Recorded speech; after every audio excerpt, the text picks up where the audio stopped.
Como ser inovador ou inovadora na nova era. É isso que eu vou te mostrar aqui nesta aula. Esta aula ela é um pouco mais longa que as outras, porém é uma das mais importantes e com certeza tudo que eu vou te passar aqui agora será revolucionário na sua vida como empreendedor ou empreendedora.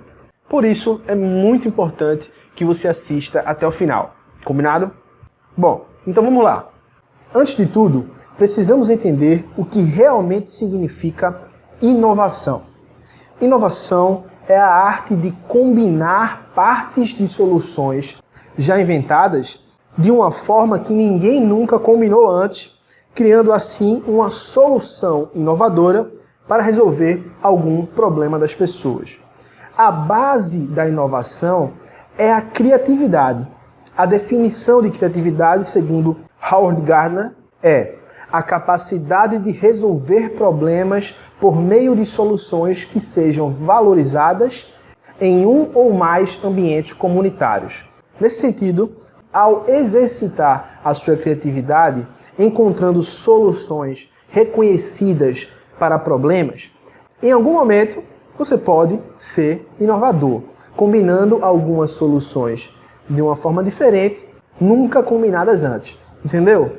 Porém, a criatividade que gera a inovação no mundo dos negócios não é um dom, como muitos pensam.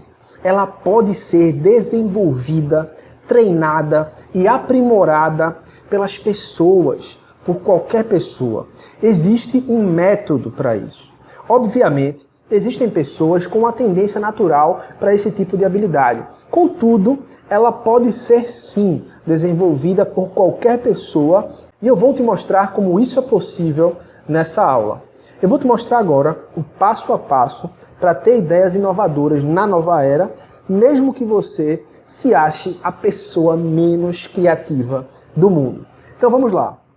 O primeiro passo deste passo a passo, este métodozinho aqui para você ser criativo e ter ideias inovadoras é o alimento do seu cérebro. Alimentar o cérebro com as novidades, tendências, com noticiário, um noticiário com linhas editoriais contrastantes, né? Livros, cursos, treinamentos e o consumo de arte, né? de conteúdo artístico de forma geral. Para ter ideias inovadoras, você precisa alimentar o seu cérebro com esses vários tipos de novas informações diariamente. Dessa forma, em algum momento, na hora de criar soluções para os problemas, o seu cérebro terá um repertório muito maior para combinar essas informações que estão dentro dele e assim gerar inovação. Então é simples, prático, objetivo. Alimente o seu cérebro com isso que eu acabei de te falar diariamente. Crie esse hábito. Você tem um maior repertório na hora de criar as inovações. Segundo passo, treinando o seu olhar. O segundo passo é treinar o seu olhar para se tornar um resolvedor de problemas full time. Tipo, no seu dia a dia, mentalmente, perceba, enxergue os problemas à sua volta e tente encontrar uma solução para eles, de forma mentalmente. Se você não tem esse hábito, no começo pode ser um pouco estranho, tá? Mas logo você estará fazendo isso automaticamente. Vai incorporar esse hábito inconscientemente no seu cotidiano. Quando você chegar nesse nível, quando o hábito já estiver incorporado, o seu olhar vai estar treinado para identificar e encontrar soluções para os problemas que surgem. Aí, do nada, entre aspas, aspas gigantes aí nesse do nada, podem surgir grandes ideias. Entendeu como é que funciona? Então treine o seu olhar para se tornar um resolvedor de problemas full time, mentalmente. O terceiro passo é a habilidade de extrair conceitos. Esse aqui eu diria que é um dos passos mais poderosos dentro desse métodozinho aqui que eu estou te passando, porque com ele é possível ter ideias milionárias, inovadoras e ganhar de fato muito dinheiro e revolucionar o mercado, tá? Então vamos lá. Habilidade de extrair conceitos. Você precisa aprender como extrair os conceitos das grandes ideias que estão por trás dos negócios mais bem-sucedidos desta nova era e entender assim como utilizar esses mesmos conceitos para criar novos negócios. Exemplo, o Uber. O Uber surgiu revolucionando o mercado de mobilidade no mundo inteiro. Depois do sucesso do conceito que envolve o modelo de negócio do Uber, muitos outros aplicativos surgiram em seguida em nichos de atuação completamente diferentes do Uber. O nome disso é extração de conceito. Como é que funciona? Vamos entender o conceito que envolve o modelo de negócio do Uber. O grande conceito nesse caso é: o Uber conecta o cliente direto ao prestador de serviço, sem intermédio de empresas, o que chamamos de conectividade. É claro que você tem o Uber ali tendo uma porcentagem, mas é algo completamente diferente de você precisar contratar uma empresa, que essa empresa contrata funcionários que vão prestar o serviço para você. É completamente diferente. O Uber ele só faz o papel de conector e por isso ele cobra uma pequena porcentagem. Então veja só, antes do Uber, para pegar um táxi, você precisava ligar para uma empresa que te atendia e chamava um táxi para você. Essa empresa cobrava um valor a mais para fazer esse serviço. Além disso, os taxistas, para se tornarem taxistas, precisavam fazer muitos processos burocráticos para conseguir rodar como táxi, ter um táxi, além de ter que se associar a frotas e a praças de táxi, né? E a essas empresas que atendiam os telefones e direcionavam as ligações para o taxista. Então, existiam vários intermediários no meio do caminho para chegar no prestador lá no final, que é o taxista. Ou no caso de uma empresa normal, se você, por exemplo, está precisando contratar um contador, antigamente você tinha que contratar um escritório de contabilidade. E esse escritório tinha profissionais dentro dele que ofereciam o serviço através da empresa. Então você contratava a empresa e a empresa contratava os seus funcionários e assim é que funcionava. Agora não, é cliente direto com o prestador de serviço autônomo, geralmente. E aí você corta esse intermediário que seria a empresa. Então voltando ao Uber. Com o Uber, isso não acontece. O app, como eu acabei de falar, ele corta esse intermédio e faz a conexão direta entre demanda e oferta, cliente final e prestador de serviço autônomo. Na esteira do Uber, muitos empreendedores espertos usaram a técnica de extração de conceitos e criaram outros apps incríveis com a mesma lógica de conectividade, como, por exemplo, o Airbnb, que conecta hóspedes direto a residências de pessoas que desejam hospedá-los em algum quarto da casa ou na casa inteira. Temos também o app Get Ninjas, que ele conecta prestadores de serviços de várias áreas diferentes, geralmente prestadores autônomos, ao cliente final que precisa daquele serviço. Temos a Lumat, que conecta, que é um app, né, que conecta pessoas que querem lavar roupas a outras pessoas que têm máquina de lavar em casa e podem lavar a roupa dessas pessoas. Você não precisa mais de uma lavanderia, por exemplo. Você pode ir direto numa pessoa que tem uma máquina e lava a roupa para você. Ou então você vai lá e lava a roupa na máquina dela, algo desse tipo. Temos também aqui o app Bloompa, que conecta profissionais de limpeza doméstica a pessoas que querem contratar diárias. Tá? Então antigamente você tinha ali uma agência, né, que tinha as funcionárias domésticas, os funcionários domésticos, que você tinha que entrar em contato com essa agência. Agora não, é um aplicativo que você fala direto com o prestador de serviço. Temos aqui também o Tinder, né? O Tinder também usa esse conceito, né? Ele conecta pessoas que querem ter relacionamentos. Então, assim, não é que antigamente você tem que entrar em contato com empresa para poder conhecer uma pessoa e ter um relacionamento. Não é isso.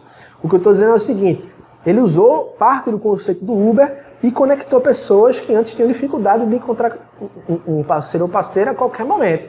Então agora essa conectividade através de um aplicativo para pessoas que querem ter relacionamento, se torna muito mais fácil através do Tinder.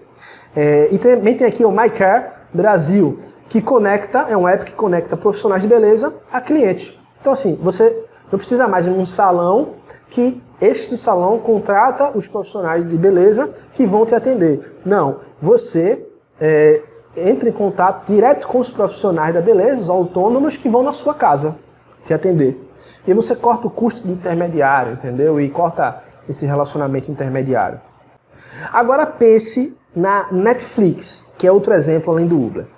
Depois que ela surgiu, a Netflix, com o conceito de disponibilizar por meio de uma assinatura digital, mensal e barata, disponibilizar filmes, séries e outros tipos de produções que sempre se renovam, proporcionando novidades aos assinantes, muitas outras plataformas extraíram o conceito da Netflix e criaram outros tipos de negócios em nichos completamente diferentes.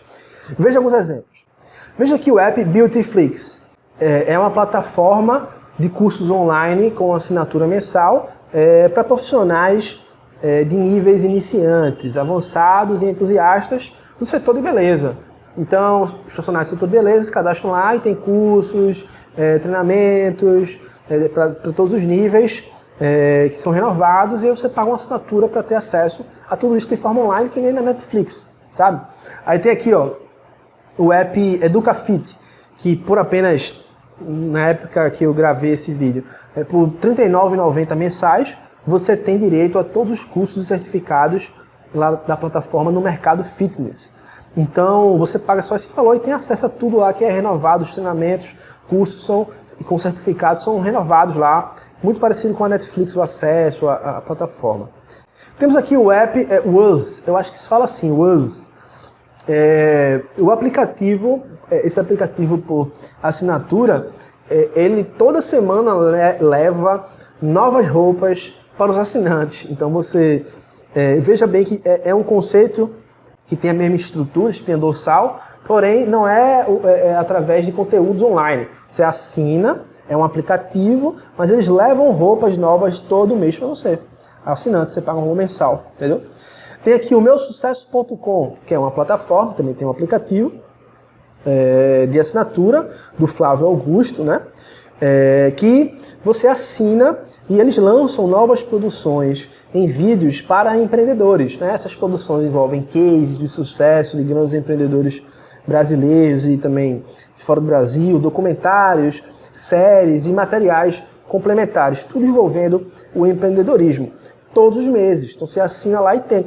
É como se fosse o Netflix do empreendedorismo. O meusucesso.com. É muito bom. O meusucesso.com. E temos aqui o Leiturinha, que é uma plataforma por assinatura que envia, você assina lá por um valor barato, e ele envia novos livros infantis todos os meses para a leitura dos seus filhos e filhas. Então veja, o Netflix ele desencadeou muitos desses negócios, tá? Através da extração do conceito. Empreendedores observaram o grande sucesso do Netflix, extraíram o conceito e montaram outros negócios de sucesso utilizando esse conceito do Netflix. Agora, você pode estar se perguntando, mas Thiago, eu tenho uma grande ideia de plataforma online ou app, porém, esse negócio de criar aplicativos e plataformas online é muito complexo para mim. Eu não tenho conhecimento técnico para isso, não tenho um sócio ou sócia programador ou programadora e também não tenho a grana necessária para contratar uma equipe de desenvolvimento para essa tecnologia. Bom, eu tenho uma ótima notícia para te dar se esse for o seu problema.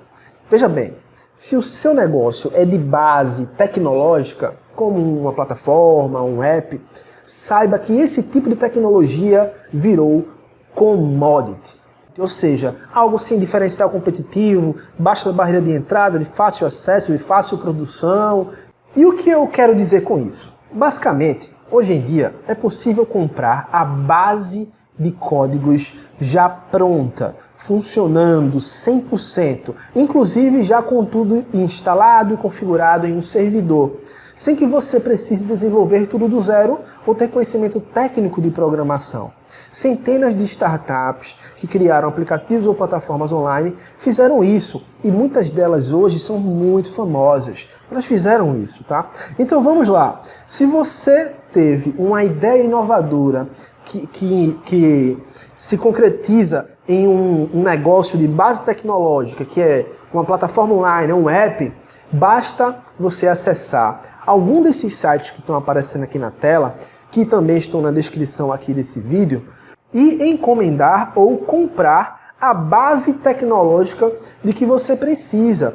Então, o que é base tecnológica? É basicamente um conjunto de códigos já formatados e funcionando do aplicativo ou da plataforma online que você precisa criar. E aí você compra e sai editando isso para personalizar. E aí você poupa todo o trabalho inicial de ter que desenvolver do zero, porque isso hoje em dia não existe mais, desenvolvimento do zero. A maioria compram bases já prontas, tá? E aí você contrata alguém que entende daquela tecnologia para ele ir só editando. Ele vai entender o funcionamento da base de código, que já está montada, funcionando já, pelo vapor, e vai só fazer implementações, modificações de acordo com o seu objetivo. Então veja, tem aqui vários sites. Ó. Tem o CodeCanyon, que é muito famoso, tá? Amplamente conhecido. Você acessa esse site, tem lá, é um marketplace de códigos, de base de códigos, de plataformas prontas, de aplicativos. Aí você digita lá por palavras-chave o que você quer e você encontra. Por exemplo, se você digita lá Uber ou app de mobilidade ou alguma coisa desse tipo, você vai encontrar bases de códigos muito semelhantes ao aplicativo do Uber, tá? Se você quer encontrar uma plataforma que tem uma função parecida com a Airbnb, por exemplo, ou com a Netflix, você digita lá e você encontra, tá? Coisas muito similares a isso. E é barato, é muito barato. Tem coisa lá que é $70, $50, difícil passar de $100, tá? E você compra. E, obviamente, você não vai precisar... se você for uma startup, desenvolver isso e depois quando você for captar investimento, você não vai dizer que você criou tudo do zero, né? Você vai dizer simplesmente que você encomendou uma base de códigos pronta e foi personalizando essa base de acordo com o tempo para chegar ao resultado que você queria. Os investidores sabem que é isso que se faz hoje. Então não fique com medo de falar isso, porque se alguma startup dizer que construiu tudo do zero, aí sim é suspeito, porque o cara que está lá, o investidor, ele já é manjado, macaco velho, ele tem experiência. Ele sabe que se o cara falar isso, provavelmente ele está mentindo. Ele pegou a base em algum lugar e desenvolveu em cima de uma base, tá certo? Então não fica com medo disso. Então vamos lá. Você tem outros exemplos aqui, ó. Você tem esse outro site que é bem bacana também, ó. Você tem esse Clone Daddy, que eles focam em ver as plataformas e apps que fazem sucesso, aí eles recriam essas plataformas e apps e disponibilizam essa base de código para venda de startups que querem pegar essa base e criar novos negócios através desse método da extração de conceitos, tá? Então não é um plágio, são simplesmente desenvolvedores que entendem esse movimento no mercado, criam uma base de códigos igual ou muito similar a essas plataformas e aplicativos famosos e deixam lá para ser vendida para quem quiser comprar. Então aqui você pode ver que tem vários sites assim nesse mesmo estilo. O único site onde eu já comprei base de códigos e tecnologias foi o CodeCanyon, tá? Então esse aí eu te garanto que tem garantia de reembolso, tem o suporte de quem desenvolveu a tecnologia, tem tudo lá. Tá? Agora, esses outros aqui eu nunca comprei, mas muitas startups compram. Então, assim, você tem que pesquisar, ver a credibilidade, entrar em contato para decidir o que é melhor ou não, o que é melhor você não comprar aqui. Eu vou deixar aqui um monte de link e você faz essa validação, certo? Tem aqui no final outra que é muito interessante, que eu conheci esses dias, que é uma plataforma chamada OutSystems, que eu vou deixar aqui embaixo também, é a última da lista. É uma plataforma de arrasta e solta, que nem o Wix, por exemplo, é onde você usa para criar qualquer tipo de aplicativo. Então, assim, é incrível essa plataforma. Se ela entregar realmente o que ela promete no site e as funcionalidades realmente fizerem aquilo que ela promete, é uma tendência revolucionária, porque daqui a pouco, assim como aconteceu, como eu já falei nas aulas passadas, antes era difícil criar sites, lojas virtuais, blogs, as pessoas tinham que contratar empresas para fazer isso. Hoje, está se tornando cada vez mais fácil criar aplicativos, tá? Então, essa tecnologia demonstra que você vai ter cada vez mais plataformas onde você entra, com arrasta e solta, você cria um aplicativo que você quiser, tá? E aí é o gancho que eu tenho para te falar o seguinte: por conta disso, por esse motivo dessas tecnologias, principalmente plataformas e aplicativos, estarem virando commodity. E o que é commodity, caso você não saiba? Commodity é algo comum, produzido por uma ampla gama de empresas. É um tipo de produto que não tem diferencial competitivo, que não tem barreira de entrada, sabe? Qualquer empresa que quiser, facilmente ela entra nesse mercado e concorre com você. Commodity é isso, é algo que é sem um grande diferencial competitivo, que se tornou comum. Então, com esse cenário onde essas tecnologias, como plataformas e aplicativos, vêm se tornando commodity, o que mais importa, cada vez mais, é o modelo de negócio da sua empresa. Se esse modelo de negócio para de pé, se ele tem validação no mercado, se ele é capaz de gerar lucro a ponto de alcançar o break-even, entendeu? Alcançar o ponto de equilíbrio, começar a lucrar. Então, retornar o lucro para os investidores que investiram no seu negócio. Então, veja bem, você dizer hoje que tem um aplicativo ou uma plataforma online está se tornando cada vez menos importante. Então, o que é mais importante? Se o modelo de negócio por trás daquilo é eficiente, se para de pé, se é bom. Então, o que importa muito mais hoje em dia em relação a essa tecnologia é a estratégia, o planejamento, a experiência, a capacidade de executar, de tirar aquilo do papel e fazer funcionar, e fazer retornar dinheiro, tá? Então, como eu te mostrei, né? Como a criação dessas tecnologias com plataformas e apps estão cada vez mais acessíveis, mesmo para quem não faz a mínima ideia de como programar, a diferenciação está concentrada na eficiência do modelo de negócio, tá? Na transformação que o seu produto ou serviço é capaz de causar na vida das pessoas, as transformações positivas que ele é capaz de fazer. Porém, é importante lembrar, a técnica de extração de conceito que vimos aqui agora pode ser aplicada muito além de negócios com base tecnológica, como aplicativos e plataformas.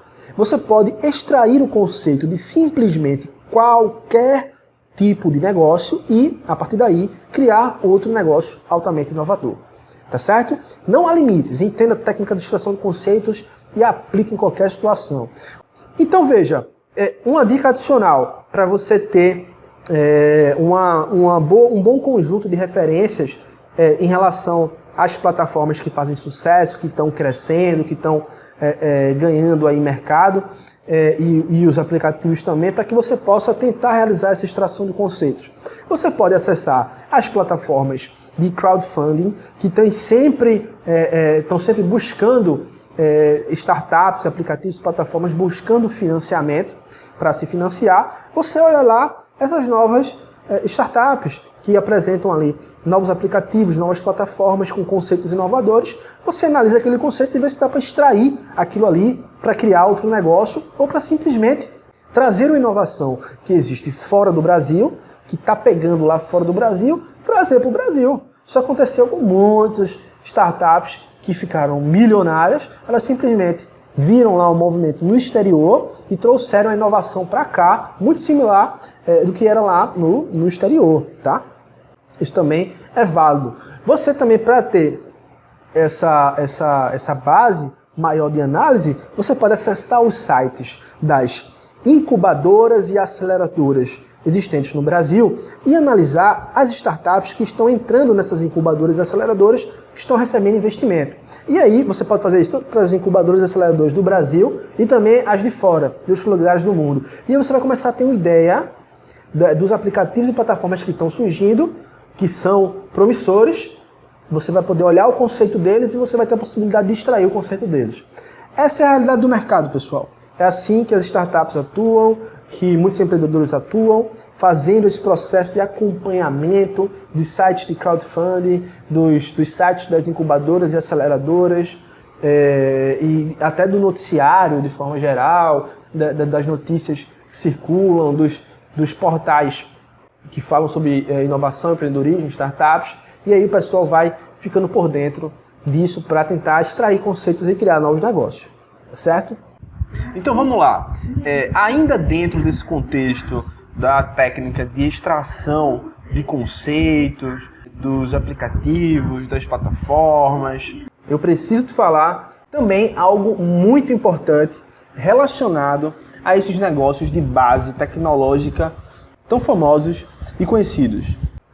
Vez ou outra, nós vemos aí no noticiário algumas startups gigantes de base tecnológica que rapidamente vão de empresas disruptivas bilionárias a empresas que nem sequer chegam a alcançar o lucro. É isso mesmo, muitas não alcançam nem mesmo o patamar de empresa lucrativa após muitos anos de existência. Pois é, muitas dessas startups são conhecidas como unicórnios, ou seja, possuem um valor de mercado avaliado em mais de $1 bilhão. O Uber, que a gente já falou aqui, é um exemplo disso. Pelo menos até o primeiro trimestre de 2020, antes da pandemia, a Uber apresentou um prejuízo de $2,9 bilhões. E também até o terceiro trimestre de 2020, já com a pandemia em curso, ela ainda apresentou prejuízos de mais de $1 bilhão, e esse prejuízo diminuiu porque as pessoas usaram muito o Uber na pandemia, o Uber Eats também, mas mesmo assim é um prejuízo bilionário ainda, que muitos analistas indicam que vai aumentar esse prejuízo ali, se aproximando dos 2 bilhões, quase 3 bilhões do primeiro trimestre de 2020, porque a vida vai voltar normal e as pessoas não vão usar tanto o Uber Eats e o Uber, enfim. Em resumo, é um prejuízo bilionário.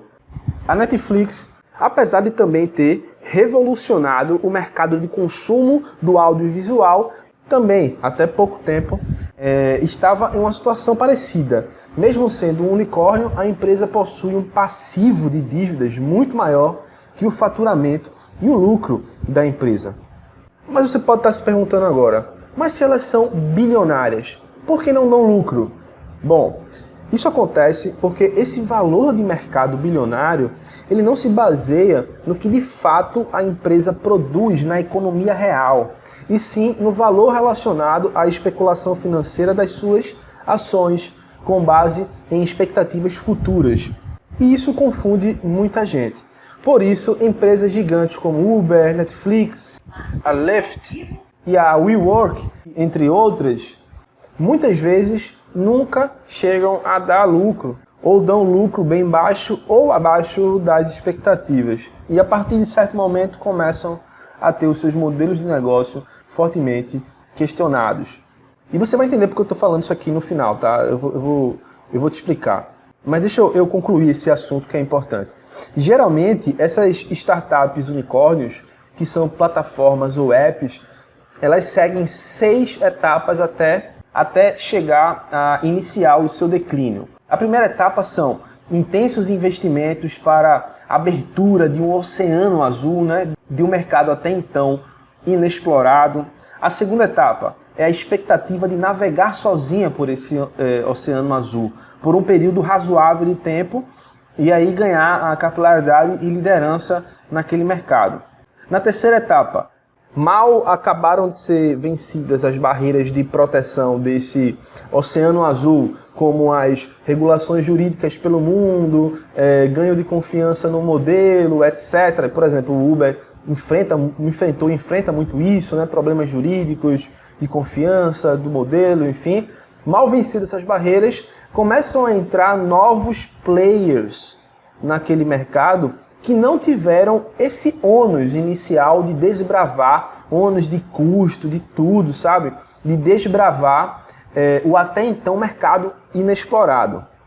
Esses novos players fortes surgem. A quarta etapa, o Oceano Azul, que mal foi aberto, tá? Agora conta com poderosos entrantes, concorrentes, né? E a partir desse momento já começa a ser considerado um Oceano Vermelho. E aqui, neste momento, acontece algo extremamente crítico para o modelo de negócio dessas empresas. A Uber, por exemplo, entrou no mercado oferecendo para os consumidores um preço muito baixo, cerca de metade ou menos ainda do valor cobrado pelos táxis. Esse tipo de estratégia é adotada para ganhar o máximo de capilaridade no mercado, conquistar o máximo de usuários sem que a empresa tenha lucro, nenhum lucro, tá? Para que depois de um tempo, essa mesma empresa, no caso Uber, possa subir os valores cobrados e assim gerar muito faturamento e recuperar o tempo em que passou oferecendo valores muito baixos. Porém, o grande problema é que no caso do Uber, por exemplo, ela não teve tempo para subir os valores após ganhar toda essa capilaridade. Isso porque novos entrantes gigantes e poderosos, como 99 Pop, Cabify, entre outras, entraram no então mercado de Oceano Azul com a mesma estratégia dela, da Uber, de oferecer valores muito baixos para depois subir esses valores. Por isso, se a Uber for subir seus valores agora para se tornar saudável financeiramente, os usuários vão simplesmente migrar de app, sabe? Eles vão sair da Uber e ir para os outros apps porque os outros possuem exatamente o mesmo serviço da Uber por um preço menor. E é exatamente aí que entra a quinta etapa do declínio, onde os serviços ou produtos da empresa de base tecnológica, por exemplo, que antes tinham valor agregado, virou commodity. E por isso, muitos outros entrantes fortes surgem, devido à baixa barreira de entrada que falamos antes, ainda neste vídeo, onde a base de código desses apps ou plataformas podem ser compradas prontas, etc., como já falamos. Pois bem, logo após isso, essa etapa, entramos na próxima, na sexta etapa do declínio, onde acaba se criando uma espécie de realidade fake para essas empresas, que nunca conseguirão realmente aumentar os preços como deveriam, porque se o fizerem, perderão o mercado. Entendeu? O grande ponto crítico aí em algum momento, esse modelo dessas empresas se esgotará e não haverá mais nenhum investidor e também empresas dispostas a correr esse risco de entrar nesse mercado, investir bilhões e depois não conseguir aumentar o seu preço para se tornar financeiramente viável, se tornar uma empresa segura, que vai ter lucro para que as pessoas possam investir. Neste momento, este conceito de negócio pode ser completamente desacreditado pelos investidores, porque ele não conseguirá mais cumprir suas projeções financeiras estratégicas e as empresas, essas empresas no caso, simplesmente como Uber, Netflix e similares, simplesmente podem quebrar. Ou para não quebrar, todas aumentam os seus preços, precisariam aumentar os seus preços, né? Para começar a ser saudável financeiramente na economia real. E aí elas se aproximariam dos valores cobrados, no caso da Uber, pelos velhos táxis. Poderia não chegar até o valor do táxi, mas teria que subir e se aproximar lá, para se manter financeiramente viável. Além disso, elas poderiam também ser adquiridas por outras empresas, né? Compradas por outras empresas que desejam tirar elas do mercado para limpar ali a concorrência e ainda pegar ali o seu banco de dados, né, de clientes ali, de leads capturados. Isso é muito valioso, né? Então, já que aquele modelo de negócio entra em declínio, elas podem ser simplesmente compradas, meio que resgatadas por outros grupos, por outras empresas que visam todo o seu capital em informação, em dados. Isso também pode acontecer. E aí, eu aproveito aqui para abrir um pequeno parêntese, que é para refutar uma argumentação que já me colocaram, que é a seguinte: disseram assim, não, essas empresas como Uber, elas podem ser lucrativas amanhã, se elas quiserem. É só elas pararem de realizar os investimentos milionários que elas fazem, investimento em tecnologia, em inovação para os aplicativos, para criar aplicativos satélites, né, como o Uber Eats, por exemplo, ou simplesmente para investir em automação, em qualquer inovação. Então, se elas pararem de fazer esses investimentos, esse valor que elas gastam investindo dentro da própria empresa vai fazer com que elas, o corte desse valor, ou a diminuição drástica, vai fazer com que elas se tornem lucrativas rapidamente. Aí eu digo, não, cara pálida, porque os concorrentes delas, como por exemplo 99pop e Cabify, entre outros, estão fazendo esses mesmos investimentos de forma pesada no desenvolvimento em tecnologias, aplicativos satélites ao redor do aplicativo central, a automação dos veículos, enfim. Se ela parar, ela vai ser ultrapassada pelos concorrentes, então ela não pode parar. Esse investimento milionário que ela faz, ele se torna praticamente um custo fixo, permanente, que precisa ser feito sempre. Se torna uma condição sine qua non para a existência delas, então ela não pode parar. Se parar, ela vai ser ultrapassada, entendeu? Então é um jogo complexo. Então, fechando esse parêntese aqui sobre parar os investimentos internos e se tornar lucrativa, e voltando para o que eu estava falando antes, seguindo a mesma lógica do que eu estava falando, a mesma lógica também pode ser aplicada à Netflix, que entrou cobrando um valor muito baixo para depois aumentar esse valor, só que agora já existem outros apps como Amazon Prime, o Now, a Disney Plus, ou Disney+, né? Entre outras, que entraram com a mesma estratégia de preço baixo, ganhar capilaridade, subir. O que faz com que a Netflix agora não consiga aumentar os seus valores, porque os valores dos concorrentes estão muito baixos, porque eles estão entrando agora com aquela mesma estratégia, entendeu? Então assim, no caso da Netflix, por exemplo, as produções dela, da Netflix, são extremamente caras, o que pode levar, em algum momento, a Netflix ter que, de fato, captar verba pública ou privada para cada produção individualmente, assim como já funcionava no mercado antes delas, o mercado de produção audiovisual, cultural, já é nesse formato. Então, assim, corre-se o risco, no caso dessas empresas, talvez, né, corre o risco delas voltarem a um modelo parecido ou mesclado com o que já existia, de captação de verba para cada produção, edital e coisas similares, seja no público ou no privado. E também de realizar a distribuição, né, dessa produção, não em formato de assinatura, com várias produções como é hoje, mas assim, pegar uma produção e disponibilizar ela isoladamente, sabe, seja no cinema, ou seja online, mais via streaming, mais não no formato que é hoje, enfim.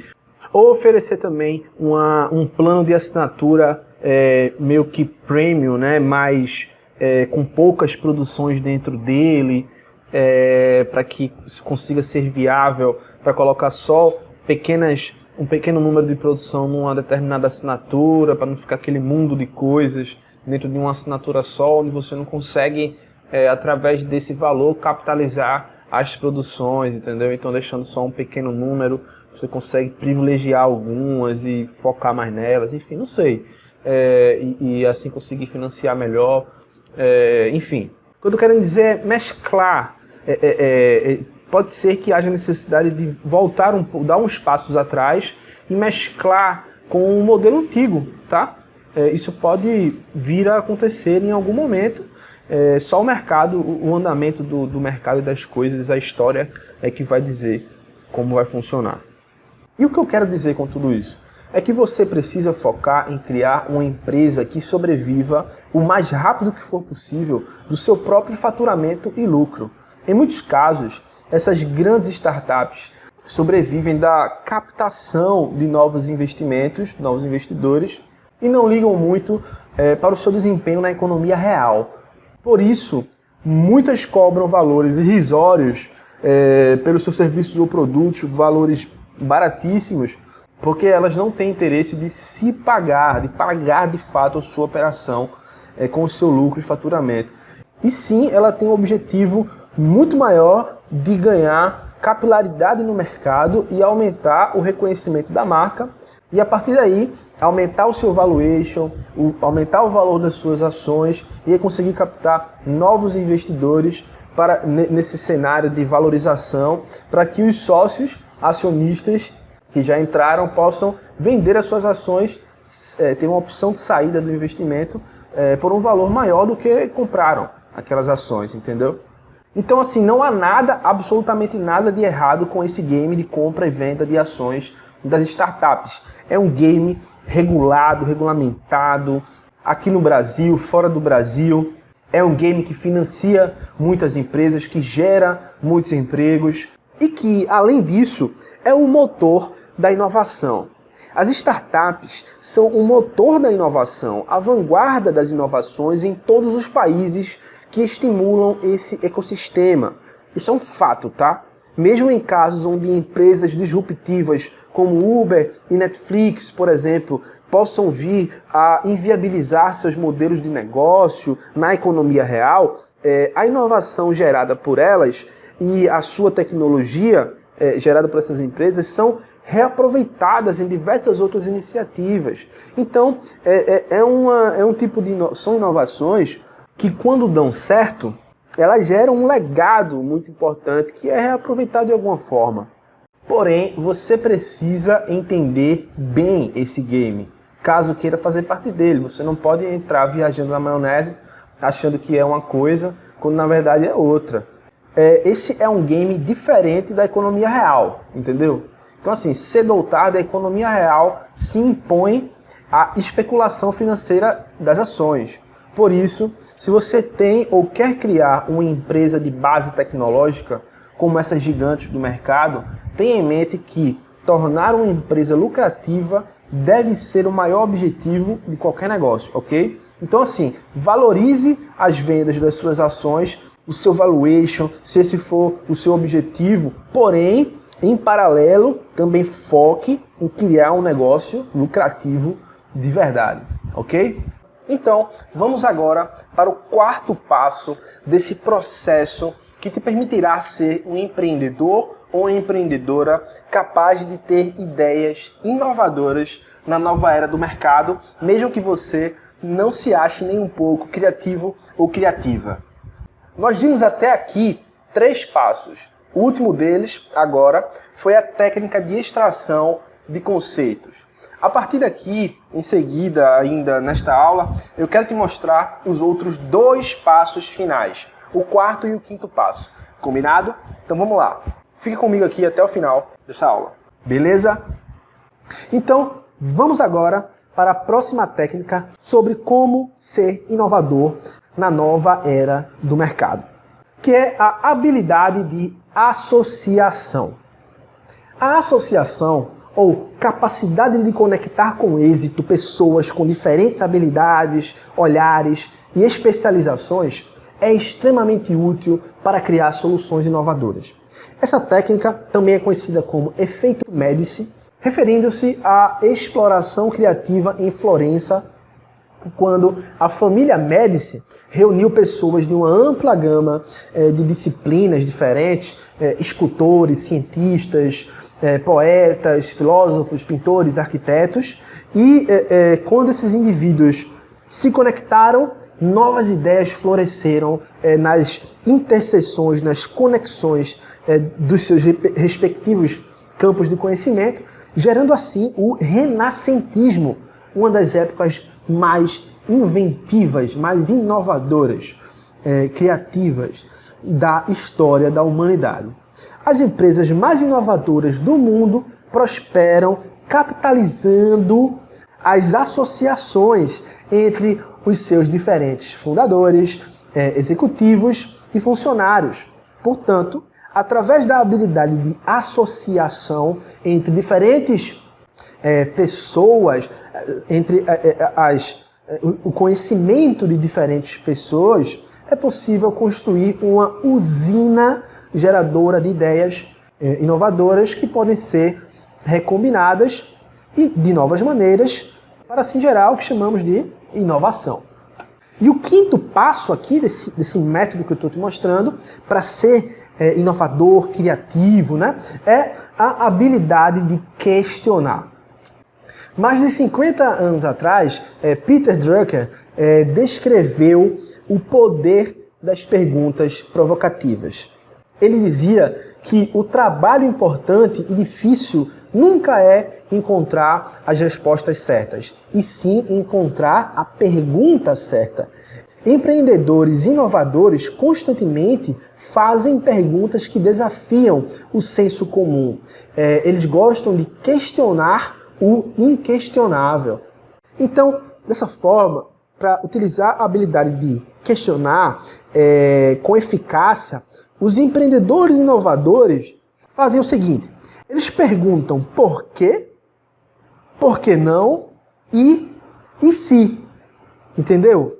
Essas três perguntas chaves estão na mente do empreendedor inovador, e ele, que obviamente já tem um olhar treinado, sabe, para a inovação, que eu te falei um pouco antes desse vídeo, ele está sempre tentando resolver problemas mentalmente, um resolvedor de problemas full time, e ele automaticamente está perguntando por quê? Por que não? E se? Nos seus questionamentos mentais ali internos, tá? E também pode fazer isso em grupo, tá? Na sua própria empresa, na sua própria organização. A maioria dos gerentes, né, que estão ali na operação do negócio, no dia a dia, se concentram em entender como fazer com que os processos empresariais existentes, que seria ali o status quo, funcionem um pouco melhor, de forma produtiva, eficiente. Empreendedores inovadores, por outro lado, têm uma tendência, são muito mais propensos a desafiar essa estabilidade para criar algo inovador e melhor, e estão sempre atentos a isso, com essa pegada. Então, esse aqui foi basicamente o último passo. Então, você viu esses 5 passos que eu acabei de te falar? Você viu como é possível, seguindo esse métodozinho aqui, esse passo, você viu como é 100% possível ter ideias inovadoras, mesmo sem se achar uma pessoa criativa? Existe um método para isso. Se você introduzir esse conjunto de práticas na sua rotina e transformá-las em hábito de forma persistente e com constância, com toda certeza é possível ter ideias inovadoras. Quem já nasce com uma tendência natural para a criatividade, para a inovação, se aplicar essas práticas, poderá criar negócios altamente inovadores. Porém, esse método funciona para absolutamente qualquer pessoa. Bom, agora que eu te mostrei como ser inovador, né, ser criativo para inovar na nova era do mercado, eu quero te mostrar como tirar essa ideia do papel e validá-la no mercado através de um MVP. Calma, que você vai entender o que é MVP, você vai entender o que é a validação na próxima aula. Isso é fundamental para você dar o próximo passo e ter um negócio de sucesso na nova era. Te espero na próxima aula.